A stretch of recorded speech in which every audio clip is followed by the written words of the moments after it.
Hello everyone, in this tutorial I am going to show you how you can completely uninstall and remove Zoom from your Windows laptop or PC. So for it you just need to go to your Windows search option and search over here setting and go to the setting, and in the setting you need to go to the apps, then you need to go to the install apps. So in the install apps you need to look for Zoom. So here you can see we have a search option, so I'm just going to search over here Zoom, and here you can see Zoom or place.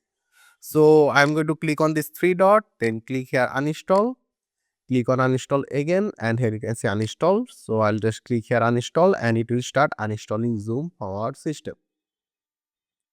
And it will take a few seconds to uninstall. And there you can see Zoom is uninstalled right now. So right now if we close this, there you can see there is no Zoom icon over here. So right now what we need to do is that we need to press over here Windows key plus R, or what you can do is that you can just go to the search option and write over here run, and here you can see run. So here you need to write percentage f data percentage. So you need to write this percentage f data percentage, then click on OK. So here it will take you over here. So here you need to look for Zoom folder. So here you can see we have a Zoom folder over here. So I'm just going to click here, then right click, and we're going to delete this folder. So once you delete it from here, it means Zoom is completely removed from your system. So I hope this was useful. Make sure to subscribe, and I hope to see you in the future tutorials.